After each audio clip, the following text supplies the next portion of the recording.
प्रश्नोत्तराची जुगलबंदी चालायची. बिरबलाला बादशाला जेव्हा मन करायचं तेव्हा ते काहीतरी कोडं घालायचे आणि मग बिरबल त्याच्यावर उत्तर शोधायचे आणि अचूक उत्तर देऊन बादशाची वाहवा मिळायची. एकदा असंच बादशाह आणि बिरबल गप्पा मारत बसले होते आणि बादशाच्या मनात आलं की आपण बिरबलाला एक अतिशय कठीण असं प्रश्न विचारूया. त्यांनी बिरबलाला सांगितलं की मी तुला 2 प्रश्न विचारणार आहे, पण त्या दोनही प्रश्नांचं उत्तर एकच असलं पाहिजे. बिरबलाला ठीक आहे, विचारा बादशाह मला, तर मी काय सांगणार, तुम्ही मला अटक घातली आहे तर मी प्रयत्न करतो. मग बादशाहने त्यांना विचारले 2 प्रश्न होते. पहिला प्रश्न होता, आपल्या समाजात डायबेटीस का वाढला? बिरबलाला नाही म्हणले, अजून दुसरा प्रश्न ऐक आणि मग उत्तर दे. मग दुसरा प्रश्न त्यांनी विचारला की चिमण्या का कमी झाल्या?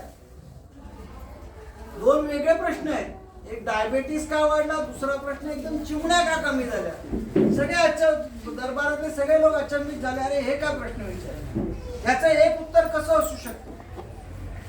बिरबलाने विचार केला आणि तो म्हणला की महाराज, या प्रश्नाचं एकच उत्तर आहे, ते म्हणजे तृणधान्य.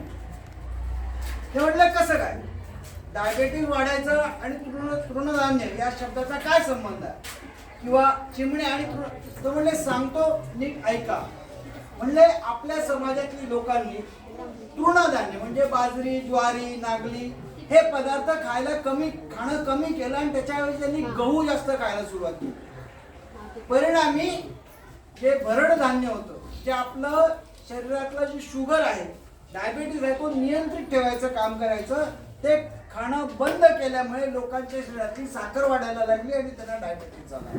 म्हणजे ठीक आहे, डायबेटीसचं तुम्ही मान्य करतो, पण चिमण्यांचा काय संबंध? म्हणजे अहो सरळ गोष्ट आहे. जेव्हा लोकांनी ज्वारी बाजरी खाणं बंद केलं तेव्हा शेतकऱ्यांनी त्याचं उत्पादन कमी केलं.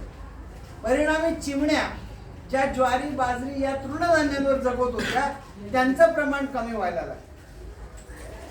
याच गोष्टी आपल्याला विचार करायचा की आपल्या शरीरावर परिणाम करणारी जी धान्य आहेत, अगदी एनिमी आपण म्हटलं तर नागली, बाजरी ही जी धान्य आहेत ही आपल्याला चांगल्या प्रकारचं लोह देते.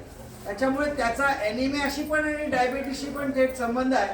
तेव्हा आपण ही जी तृणधान्य आहेत, जी भरड धान्य आहेत, गेल्या वर्षभरामध्ये आपल्याकडे पूर्ण देशभरावर याच्यासाठी प्रयत्न केले जात आहेत की आपल्या आहारात जितका आपण या तृणधान्यांचा समावेश करू तेवढं आपण एनिमिया, डायबिटीस सारख्या आजारांना दूर ठेवू आणि आपलं पर्यावरण जे आहे तेही चांगलं राहील. या सगळ्यांनी हा संदेश नेहमी घरी न्यायला पाहिजे की आपल्याला आपल्या आहारात गव्हाच्या पोळीपेक्षा, मैद्याच्या पदार्थांपेक्षा भरड धान्याचे जे पदार्थ आहेत, ज्या भाकरी ज्या आहेत त्या खाण्यासाठी प्राधान्य दिलं पाहिजे. धन्यवाद.